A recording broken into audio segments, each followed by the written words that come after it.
Well. What do we have here? Something that I and probably many of you predicted, and it's chat control.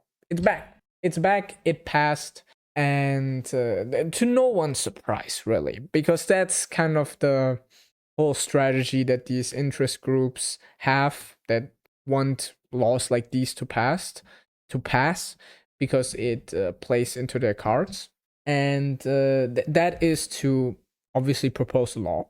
It gets debated, and then it might fail. Okay, what do they do now? They change it up slightly, make slight concessions, and then propose that again until it passes.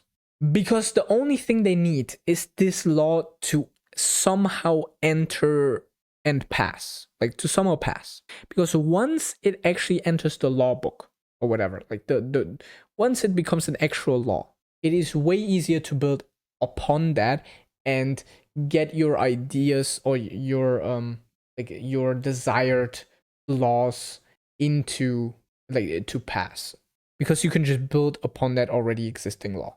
It's an effective strategy, and they've been doing this for decades, and probably even before that, for millennia, to get their laws passed in the long run. It works, like you see. Anyway, this is not gonna be one of those doomer videos because I'm kind of sick and tired of this shit. Like, can we stop being doomers for just 1 second? And it's also like a lot of manufactured outrage and shit. And bro, anyway, what does this actually mean? It hasn't passed officially yet.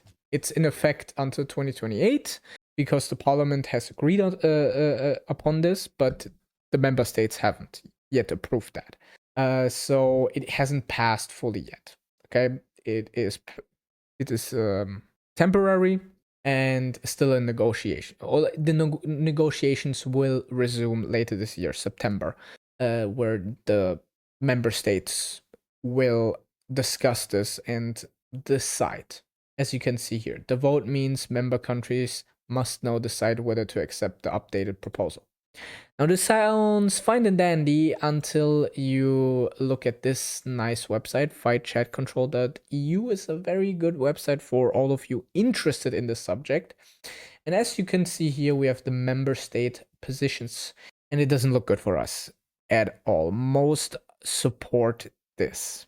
Now, there's some opposing, and there's some time to, flip a few of these, but let's be honest, it most likely will pass. Now, check control 2.0, we can probably fend that off. Probably is doing heavy lifting here. But still, even if it passes, it's not as bad as people make it out to be. It's still bad. Don't get me wrong. Why do I have it open twice? Why do I have it open twice? I wanted something else. Wait. There we go. That's what I wanted. Because first of all, this is temporary.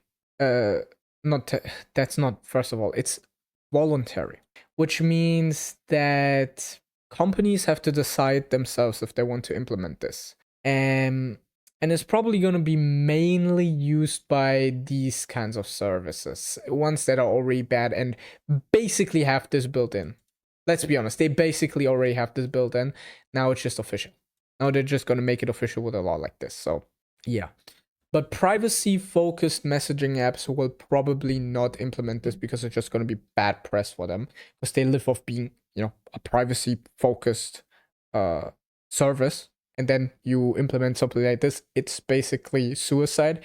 And then for any non-privacy-focused service, it's good press, because then they can, act all high and mighty and be like, we won't sell out our users' data to the government or some shit like that. And then they can farm engagement on, Twitter or something, and people are gonna be like, oh my goodness, this company is not like the others. It's so cool. You know how it goes. Anyway, and it's not applicable to end-to-end encryption. So if you're using Signal and other such services, you're good to go.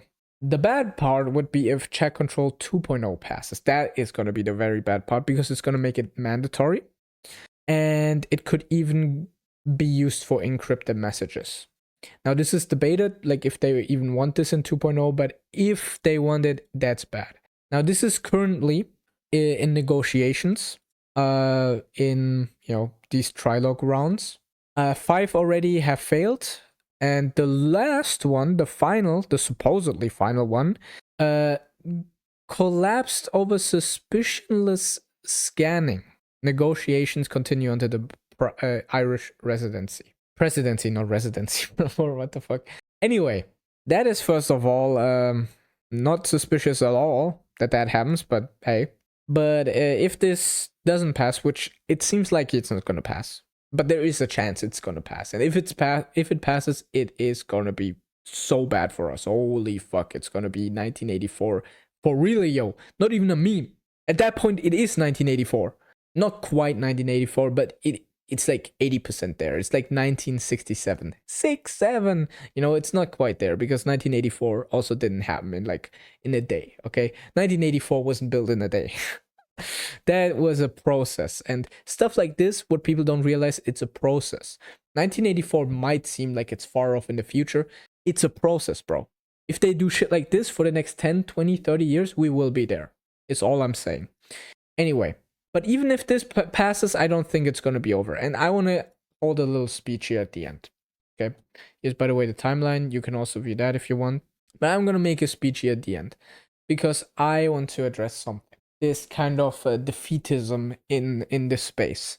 It is hard to stay motivated when you're literally getting fucked over by governments, by whole organizations that have so much power over us. But at the end of the day, you have to think about it this way. Why do they go into this much trouble to get shit like this passed? Why? Because they know they can't just pass this without, going into that much trouble. They know they have to play around a little bit because they still don't have total control. They still fear that they still know they're vulnerable.